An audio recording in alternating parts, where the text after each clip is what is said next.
Discerning Hearts provides content dedicated to those on the spiritual journey. To continue production of these videos, prayers, and more, go to discerninghearts.com and click the donate link found there or inside the free Discerning Hearts app to make your donation. Thanks, and God bless. DiscerningHearts.com presents Inside the Pages, insights from today's most compelling authors. I'm your host, Kris McGregor, and I am delighted to be joined by Dr. Robert Enright, who is a member of the Catholic Church, a licensed psychologist, and the founder of the International Forgiveness Institute, a nonprofit organization dedicated to disseminating knowledge about forgiveness and community renewal through forgiveness. With Dr. Robert Enright, we go inside the pages of Forgiving as Unity with Christ, a journey for healing resentment and relationships, published by EWTN Publishing. Dr. Enright, thank you so much for joining me. Oh, you're quite welcome, Kris. Thank you for having me. I love this book, Forgiving as Unity with Christ, a journey for healing, resentment, and relationships. That's what it's all about, isn't it? I mean, it's healing in the deepest, most profound way to forgive, isn't it?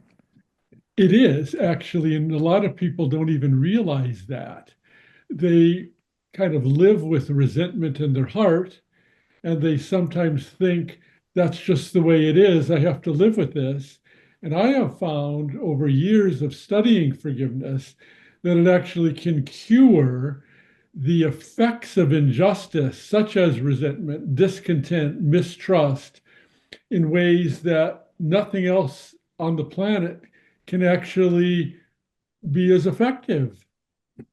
Well, what I found really compelling is that in the very beginning of the book, you described something for you, which was an epiphany. It happened in 1985. Yes. If I'm not mistaken, you were in the car. Yes, right. Could you talk to us about what happened? Well, I was hired at the University of Wisconsin in Madison in the Department of Educational Psychology to study what they call moral development. And I was a very obedient academic, studying what academics at the time told me I can study, what was the norm, which was how children and adolescents and adults think about justice and how they get more complex with that as they grow and as they mature. And it was very good to me. I had grants and I got tenure studying that. And I woke up one day and asked myself a very dangerous question. Who am I helping with my research? And the answer was a few of my colleagues. We meet at professional meetings, and then we pat ourselves on the back of how wonderful our work is, and we go back to our own departments helping nobody. So I used the expression, I threw all of my work over a cliff. And I said, I'm not going to do this anymore. And then very soon after that, a good Catholic student from Brazil, who was my advisee at the time, getting a master's degree, came in and said, look, I'm out of money. I'm going to leave. I have to go back to Brazil without my degree. Just tell me what to study. And I thought to her, well, that's not the way it goes. You're supposed to tell me what you want to study, and I'm supposed to help you. But because she was in such dire straits, I was riding alone in my car, driving to the university one day, and I prayed specifically to our Heavenly Father for help with the students. It wasn't about me, it was about her. And surprisingly, I got one word back in prayer: forgiveness. And I kind of went back in my driver's seat and I said, forgiveness? Because I had never thought of that as a research topic at all. And I thought, oh, forgiveness. So the next week, we didn't have Google then, so I had to do something primitive. I had to walk all the way to the library, Kris. Whoa. and I got a computer search of the literature by the librarian, and I said, I want all the published research on the topic of forgiveness that has appeared in print, whether book chapters or journal articles that you can find, but I'd like it published and scientific research, which I figured there'd be a lot because psychology is supposed to be the helping professions. And she came back a half hour later with a blank sheet of paper and said, there are none.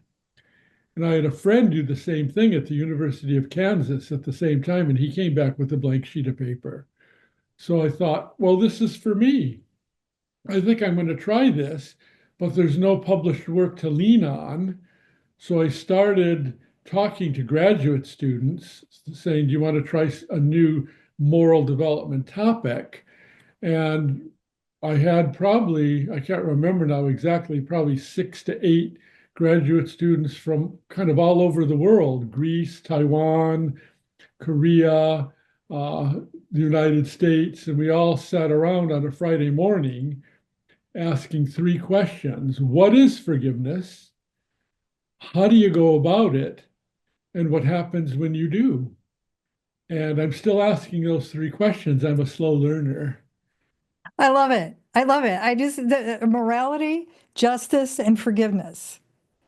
And a lot of times we don't think about it. Okay, if we're going to talk about forgiveness, Dr. Enright, maybe for a lot of people, we have to start out with what it isn't. Yes, well, I agree with you. See, I hold what's called the Aristotelian professorship in forgiveness science, the long words for studying forgiveness from ancient philosophy. And Aristotle reminds us that whenever you start a conversation about any topic of importance, when you define it, be sure you tell us also what it is not. And so I'll give you at least 4 ideas that forgiveness is not. And they get me in trouble all the time when people misunderstand. The first thing forgiveness is not is it's not to excuse what the other person did. A lot of people think, well, you're just saying, oh, let it go. It wasn't a big deal. And it was a big deal to me. And you, Enright, are telling me that it's not a big deal. No, no, no. What happened was unfair, is unfair. It's always going to be unfair. But we're not going to say, oh, it's okay now that I forgive you. No, when you forgive, it stays that way, unfair. It also doesn't mean that you completely forget what happened, lest it happen again. See, we remember, but it passes through our heart without harm. Where when we forgive, some people think we develop a certain amnesia about what happened. And so if I keep giving money to a gambler and I forgive, I'm going to forget the person is never paying me back. And so I'm hurt by my forgiveness. No, you forgive and remember in new ways, but you don't just blot it out so that you can do something about it. A third one that gets me in trouble all the time because people misunderstand it is they equate forgiving, which is a moral virtue of goodness toward others who aren't good to you, with reconciling. But reconciliation is not a moral virtue. It's a negotiation strategy between 2 or more people who come together again in mutual trust. So one can forgive and not reconcile with, let's say, a very authoritarian boss where it's really bringing you down. So you can go get a new job. And when you're on your desk in a new job, maybe in another state, you can be forgiving that boss, but you're not reconciled. Okay? When people are in hugely abusive relationships, they say, you're telling me to go back where I could get killed? Enright, you're dangerous. No, no, no. In the extreme cases, you can forgive and not reconcile in a partnering relationship. And then a fourth one that gets me in trouble all the time is people think in either or ways where they think, well, if I forgive, I cannot seek justice. Or if I seek justice, I cannot forgive. So that if a 12-year-old keeps being pushed down on the playground by someone who bullies this child, they think, well, if I ask my child to forgive, then my child can't seek help, can't seek fairness. No, no. Aristotle reminds us so does St. Thomas Aquinas, that the moral virtues grow up together. So you can and should forgive and seek justice. And what's really the beauty about that is if you can cleanse your heart of deep anger or hatred against the other, the justice for which you ask will probably be fairer and more reasonable than if you want a pound of flesh in your supposed justice. Those are so important. They Everything are. you And hit if on. people understand that, they wouldn't pick on me so much. Nobody's picking on you. I don't believe it. Because, I mean, that's just all wisdom. Everything you're Yeah. talking about is wisdom. A part of it, I could go through each point, and I want to. But part of that, the fuel can be fear and anger. That is Exactly. gets in the way, doesn't it? Yep. See, and those aren't the injustice. Those are the effects that tumble into our heart after the injustice has occurred. So someone could be extremely mean to you 10 years ago, and that's over. The injustice, we can't build a time machine and go back and change that. But what happens is the effects of the injustice get into our heart, and sadly, that those effects can stay in the heart affecting me rather than the one who was unfair to me, who's probably long forgotten about it. And so that person's on to other things, and I'm still growling at that person if I've had a bad dream about the person or someone reminds me of the person, or I'm watching a film where it kind of reminds me of our interactions. And I'm living with these negative responses that I call effects that aren't affecting the other person at all anymore. And look at all the power that person has over my own well-being. It is so important, isn't it, that we have to come to a point where we can accept that. Sometimes that, in that forgiveness, that's something that I'm grappling with. And in some ways, it has really nothing to do with the other person, how Right. the other person responds, what happens to them ultimately, whatever. What you're dealing with, what you're talking about is the wrestling we do within ourselves, isn't it? It is the wrestling within ourselves, but the key is it's not just about me for me. The paradox of forgiveness, a paradox being an apparent contradiction that is not a contradiction, is that when I reach out with care, compassion, even love towards someone who, in terms of justice, doesn't necessarily deserve it, I am engaging in the moral virtue of forgiveness because I'm focusing goodness on the other, and it is myself who experiences healing. The other might be healed from that if I get the person's attention that, oh, yeah, I really did hurt Enright more than I thought I did. And the person repents, maybe goes to confession, great. But we're giving the other an opportunity to heal. Whether that person takes it or not, I can be set free by engaging in confronting heroically these effects through the mercy of forgiveness, so the other no longer has that kind of power over me. It's so interesting when you connect it with justice.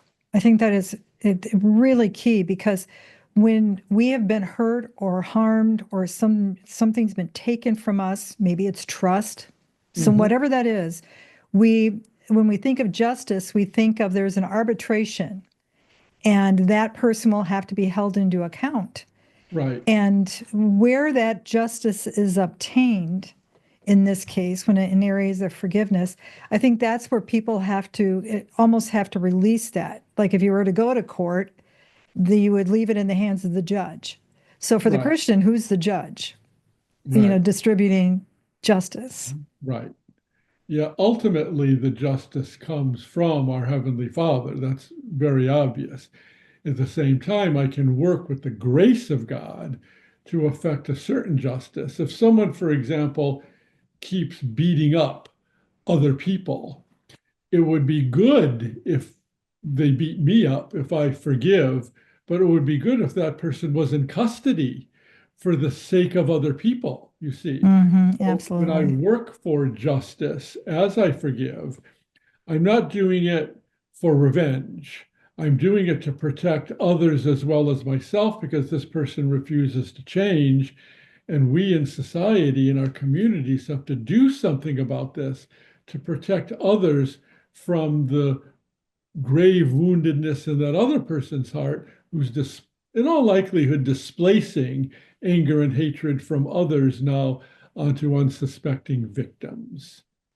Well, this is where when we get into chapter 3 of your book, we talk about, or you talk about that the process. Sometimes we don't even know we need to forgive. Yep, You you're got to right. do a deep dive on your own heart in very many ways, don't we? That's right. Because sometimes we're in denial that we're as wounded as we really are. We don't want to admit that to ourselves because it's to admit that someone really is so powerful over me that I can be gravely wounded. And so forgiveness asks us to stand in the truth that I've been treated unjustly, and in all likelihood, I have been wounded to some degree.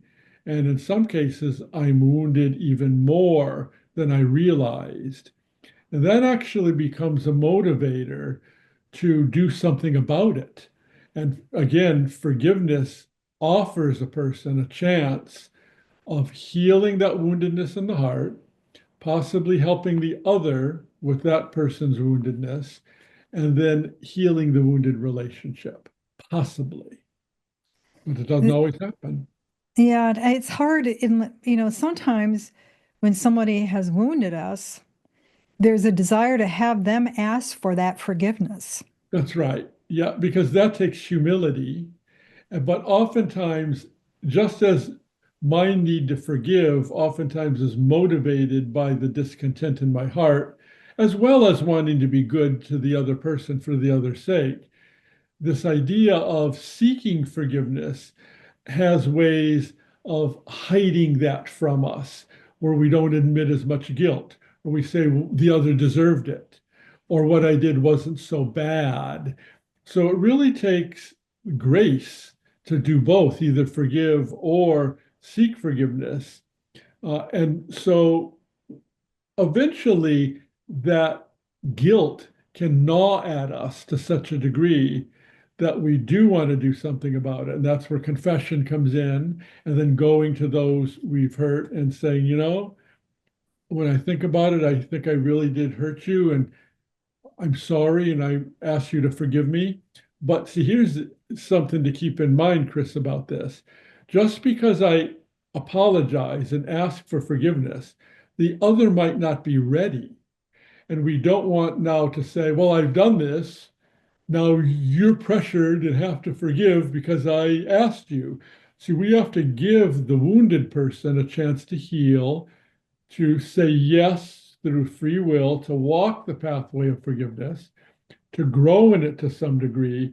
And part of seeking forgiveness is waiting for the other person to develop that sense of forgiving and offer it freely. There is a big difference, isn't there, between the blanket, I'm sorry if I ever did anything to hurt you, and then the sincere, do you forgive me? Because an I'm sorry is like you just toss it out there, and Yep. if it hits you, great. But the question of do you forgive me, that elicits a response, doesn't it? Yes, it does. And that's again where the questioner, the one who asks that question, has to be willing to humbly wait for an answer. Because the first answer might be, are you kidding me after what you've done? Because the person isn't ready. That doesn't mean the no today will be no tomorrow or the next month. And we have to be patient with that.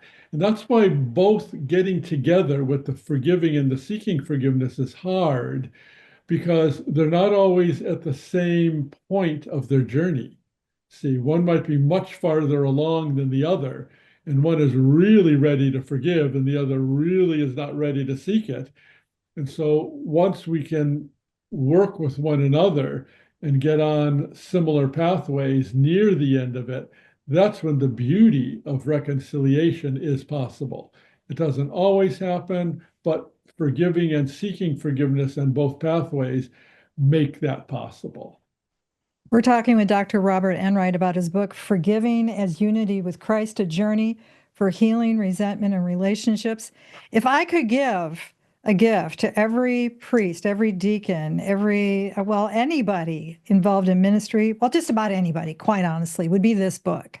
Because I think this is at the heart of the Christian message in so many ways. And that's why we go through Lent. This is why we go through Lent, isn't it? You're right. You're right. Yes.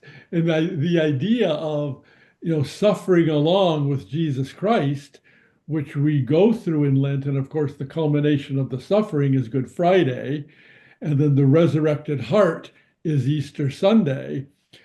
I agree. It would be amazing if every Catholic in the world would take the notion of forgiving seriously, also cultivate that in the family, and give it to their children so that children grow up almost naturally with the truth of what forgiveness is and what it's not, the practice of it so that it becomes part of their daily routine.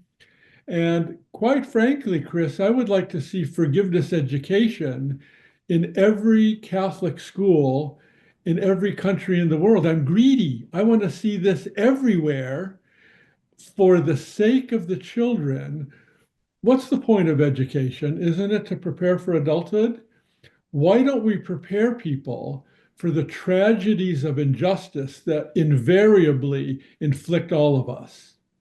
I was talking with a 35-year-old woman recently whose husband abandoned her and she didn't expect it. And she was raising 2 children and she was going to have to get a job. And she said to me, I want to forgive him so I don't have this burden of anger, but I don't know how.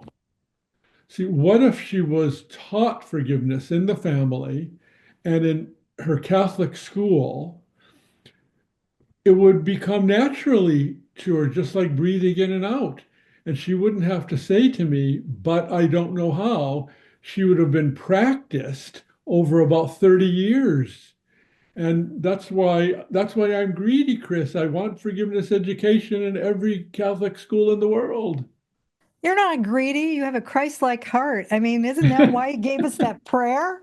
He's told us, forgive us our trespasses as we forgive those. So true. I mean, yeah, that's true. not greedy. Thank you. Thank you for your therapy. I'm starting to feel better about myself. Hallelujah. Well, I know I felt better after reading your book. I mean, it's just, I could talk to you about this forever because I think this is at the core of so much what ails us in our society today. Because I mean, we can say, well, I forgave them, but it holds on to it. I mean, you had this wonderful moment just a few minutes ago when you were talking about how when there's true forgiveness, somehow through God's grace, it passes through your heart, the memory of it, but it doesn't cause you pain. And that's, I grew up in a dysfunctional home. My father is an alcoholic. There was a lot of trouble and a lot of trauma in our family. It wasn't until I was in my 20s that my dad had a real conversion experience of his own heart, not necessarily religious, but one that truly, I think, God initiated. And he asked for forgiveness. And I had to go through a process of getting to that point where, in turning that over to the Lord. And Dr. Enright, there was that moment where something happened. And I can remember all those things that happened, but it doesn't hurt. It's just what it was. There you go. Yeah. And I love my dad. I forgive him. It doesn't make it right what happened during those years. Right. But it doesn't hurt. And it's all good. And I still love him. God rest his soul. Yeah, and it certainly still is an injustice you wish had not happened. Exactly. Would have been good if it didn't. But it's now passing harmlessly through your heart. That's that's the beauty of forgiveness right there. I think you've summed it up perfectly, Kris, where we can still think about it and we can think about the people, and yet we can reach out to the people as children of God, made in the image and likeness of God, rather than defining people by their injustice. When we do that, we stereotype them. We're not giving them much of a chance. Forgiveness widens our vision, where we see more of the person than just what was happening to us. And we see the person who has built in worth, built in value, built in love. God is love, and we are loved by God. And certainly, God didn't want that to happen in your family, but He Right. wants all redeemed. And so we see someone worthy of redemption. And that's the widening the lens that forgiveness allows us to have. Yeah, and I can't help but go back to that experience of Good Friday. And you talk about that in the book, the Mhm. experience of Jesus being on the cross and forgiving or asking the Father to forgive, Right. what was happening in the hearts of these people, the cruelty that they are inflicting upon him. I mean, that right there, it's encapsulated in one of the greatest mysteries of all time, Right. you Right. know. Yeah, one of the Romans used crucifixion as the ultimate torture. And there's such love from our Heavenly Father and Jesus Christ toward us that Jesus Christ got on the cross for the perfect acts of both mercy and justice fused together. And there was ultimate forgiveness and ultimate love and the ultimate justice or payment for sin. If we can repent, all blended together. And now we are to do what? We are now to take up our cross every day and follow in his steps. So part of this is a learning for us to also bear our burdens, our the injustices against us in a crucified way with Jesus Christ. Yeah, I love this book so much because it's also so practical. I mean, it's deep, it's beautiful. I mean, I love the fact that you encourage journaling for people, but Mhm. because that's important too. I mean, because you have to allow yourself a chance to process, don't you? Right. See, it takes time. Sometimes people misunderstand forgiveness and they think, as you had said earlier, Hmm. person says, I forgive you, it's supposed to be all wrapped up. But those words aren't necessarily what's reflected in the heart. And Mm. forgiveness is a path that we have to walk that can take time. And it basically is our via dolorosa. We are Mm. we are taking up the cross and we are walking in our pain and in the Catholic way with Jesus Christ for him, for the one who hurt us. And we can't rush that. And we can't simply say, okay, I forgive you, it's all wrapped up. Let's just kick back and watch TV or play volleyball and Mhm. heart is fine. No, the heart takes time to heal. And so we have to walk this path of forgiveness, knowing a path that actually is effective so that we can get to the point, just like you described with your father, where it can pass in a non-harmed way for you as you recall these issues and interact. The hard part is, when you get to a certain point in that forgiveness, you begin to, I was thinking of Teresa Benedicta of the Cross, that idea of co-passionating. You Yep. begin to enter into the passion, that Via Dolorosa you talked about, that road that the other might be, the one that wounded you, the one that hurt you. What happened to them?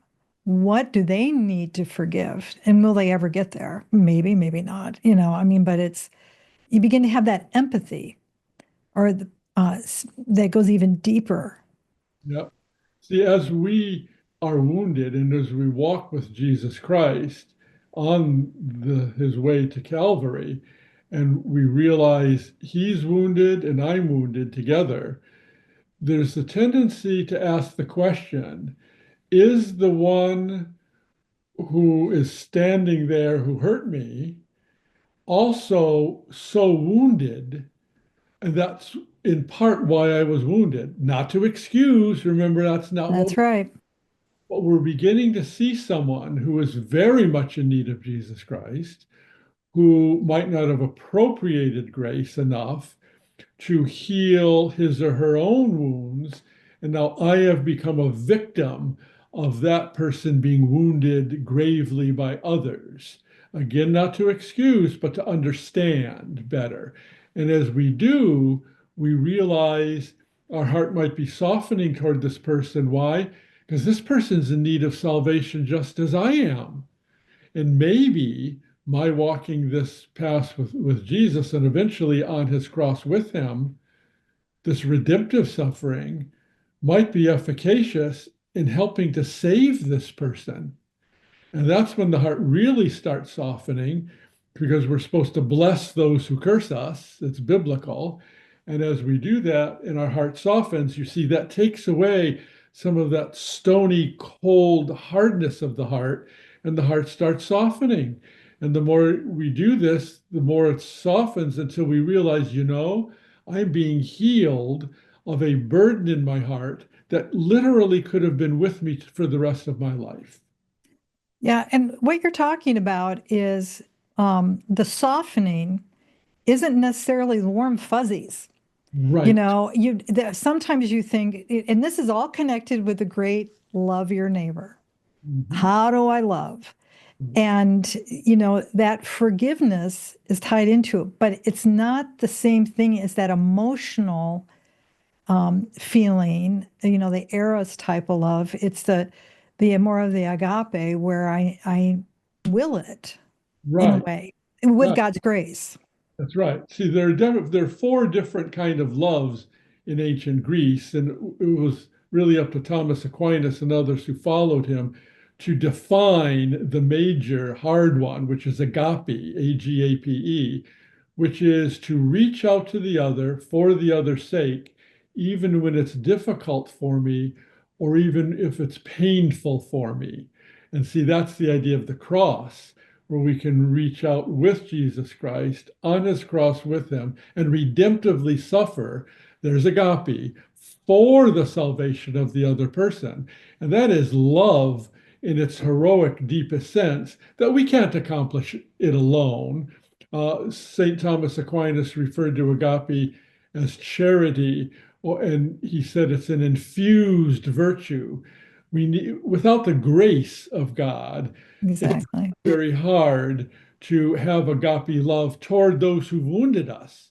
But with that grace, with Jesus Christ as the one who's our model and with whom we're uniting in with this redemptive suffering, we can accomplish that, but not on our own. Apart from God, we can do what? We can do nothing.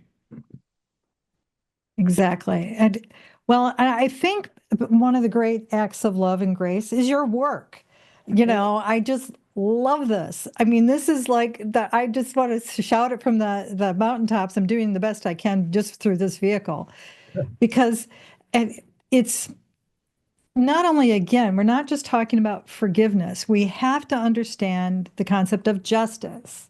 Yes. And sometimes even having to surrender that justice, and our need to be able to see it get done, on our terms. Or even quite honestly, understanding what justice is about. Right. Right. Yeah, because justice is to give what is deserved. And if we're fuming with hatred, we think they deserve a lot more than what is fair. And so we can become intemperate and seeking justice that really tumbles into injustice because we keep wanting the pound of flesh, as Shakespeare would put it. And so when we forgive, there's a tendency to balance the justice and see what truly is deserved in the other so it's not overdone. Exactly. So what have you found in this exploration over the decades that you've focused on this? I mean, what's been the response? Well, we do what we call randomized experimental and control group clinical trials, where we randomize people to the forgiveness path, and we then have others in what's called the control group, and they have something other than forgiveness. And here's just some examples. An early study published in 1996, a long time ago, by Suzanne Friedman and myself, worked with 6 adult female incest survivors and 6 in the control group who at first didn't have the forgiveness work. And the 6 who were asked to walk a forgiveness path said, yeah, I'll be part of your program, but I'll never forgive the father or father figure, because that's one of the most evil kind of injustices, where a father or father figure who's supposed to protect violates. And they were kind. They said to her, look, I'm going to be the one who's not going to help your study because I'm not going to forgive. And Suzanne said, come anyway. So she worked one-on-one with each of the 6 female adults once a week for about an hour each, until each one of them said, I have forgiven by your definition, which is to get rid of, as best you can, not completely, excessive emotional anger, thoughts of revenge, and behaviors in that direction, and add positive feelings like some compassion and thinking, seeing this person as more than this, and behaviors that are not revengeful. And it took 14 months on the average before each one of them said, I have forgiven. And the control group could seek therapy as they wished. And at the end of that time, those who had forgiveness came to us depressed. Okay? They had clinical problems with depression, and they went to non-depressed status. The control group was still depressed. They went through the program. They also took about 14 months, and they went to non-depressed status. And the first group didn't have forgiveness therapy now for 14 months after they finished, and they were still non-depressed. It was the strongest published scientific work on positive outcomes from incest ever published. Okay. We worked on a cardiac unit of a hospital with men who had heart compromise and injustices from the past that were unhealed. And in terms of the cardiac world, when people have cardiac compromise and they think of things that rile them up, the arteries to the heart begin to narrow. And that did happen to them. Interesting. The control group, and then we brought the forgiveness condition people, the experimental group, through the forgiveness program. And after 4 months post intervention, we waited. It took a while for this to kick in, so to speak. 4 months after we finished forgiveness, when we asked them to tell their story of deep hurt and hook them up to the heart monitors, their arteries stayed more open when they told the story of deep hurt. Not the case with the control group. And they had all that the cardiac unit could help them in terms of cardiac health, and it didn't help with the keeping the arteries open. And Dr. Douglas Russell, who was the physician overseeing this, said, there's a cause and effect here, and forgiveness helped the men to avoid chest pains and sudden death. And if you think about it, this showed a cause of improving the heart, which is forgiveness. And then we just recently finished a study in a maximum security correctional institution of men who are clinically angry, anxious, and depressed. And we had the forgiveness program versus the usual hand-picked rehabilitation program. They went through 6 months, and only those who had forgiveness ended up going to normal levels of anger, anxiety, and depression. The others stayed clinically depressed. We put them through forgiveness. They went to normal levels. So what was handpicked by the Department of Corrections did nothing for them in terms of their well-being. And it took forgiving those who abused them in the past that helped them. For example, one guy was thrown out of his home before he was a teenager. His dining room table at night was trash cans, and his bed for the night was under cars for protection. A friend of mine now, who's out of corrections, who had this program, said, I was sexually abused. This was a male. I was sexually abused and physically abused as a child, and my hatred built up to such a degree I could kill. When he saw the connection between his being abused and the hatred that built up in his heart and the mayhem he was perpetrating on others, he said the light bulb went on. And he rehabilitated well. He's out of corrections now, and his job is helping those coming out of corrections to transition well so they don't go back in.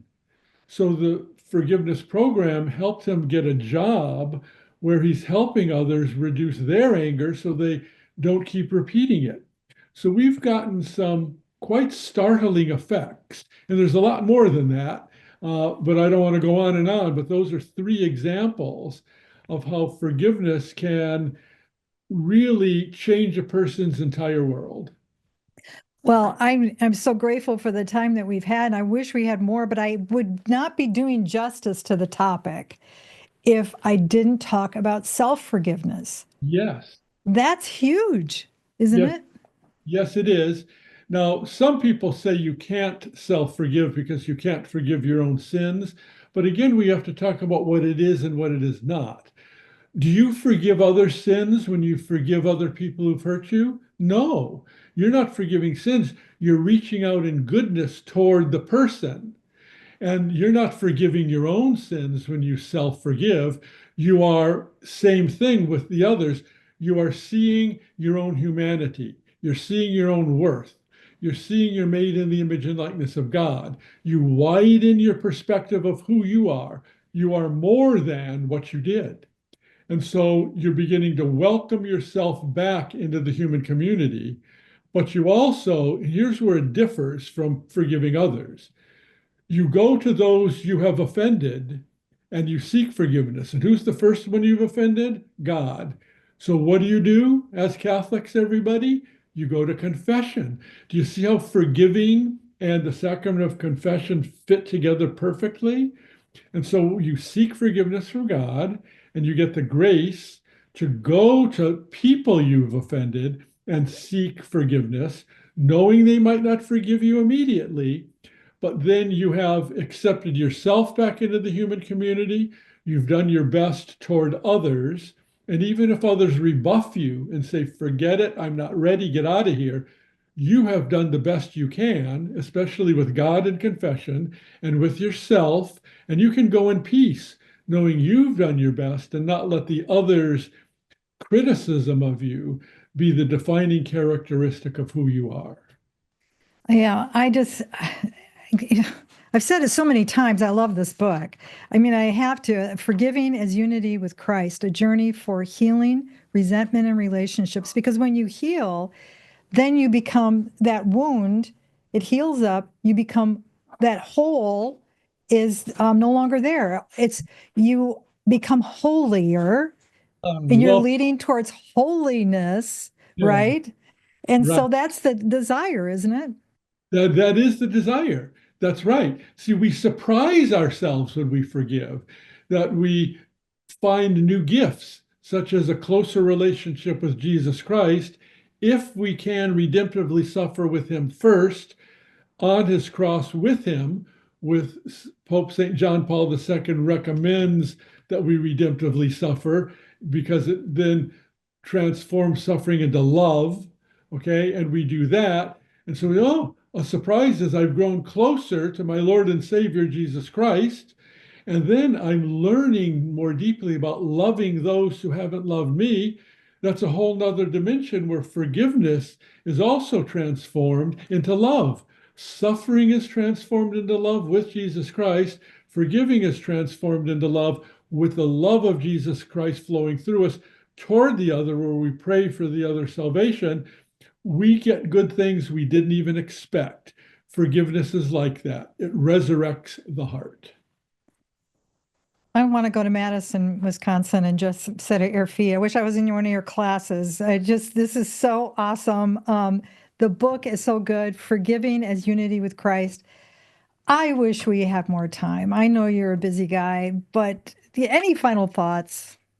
Well, the final thoughts are, if you don't want to forgive, it is your free will choice, and people shouldn't put pressure on you because that could turn you off from forgiveness. But if you finally come around to the idea that forgiveness might, in a startling way, rehabilitate your own heart, possibly help rehabilitate the other in terms of his or her own actions, and possibly rehabilitate relationships, and help children and adolescents prepare for these kind of atrocities, which I hope never happens, but we're in a fallen world, but get them ready to forgive so that their hearts are more protected.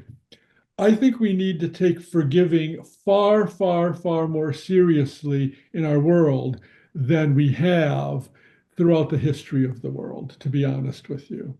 Yeah, I think, seriously and more deeply. Seriously and more deeply, and persevere in it. Say, well, I've done my due diligence. I've practiced forgiveness for a week and talked for an hour with the kids. Keep at it. Persevere. Walk the pathway of forgiveness until it becomes part of who you are as a person. Beautiful. Dr. Robert Enright, thank you so very much. Thank you for all you do, Kris. I really admire your work. Thank you. With Dr. Robert Enright, we've gone inside the pages of Forgiving as Unity with Christ, a journey for healing resentment and relationships. To learn more about this book or to obtain a copy, go to sophiainstitute.com, the website for its publisher, EWTN Publishing, or you can find it at any fine Catholic bookstore. To hear and or to download this conversation along with hundreds of other spiritual formation programs, visit discerninghearts.com, or you can find it within the free Discerning Hearts app or wherever you download your favorite podcasts. This has been a production of Discerning Hearts. I'm your host, Kris McGregor. We hope that if this has been helpful for you, that you will first pray for our mission, which is to offer authentic and rock-solid spiritual formation freely to souls around the world. And if you feel us worthy, please consider a charitable donation which is fully tax-deductible to help support our efforts. But most of all, we hope that you will tell a friend about discerninghearts.com and join us next time for Inside the Pages, insights from today's most compelling authors.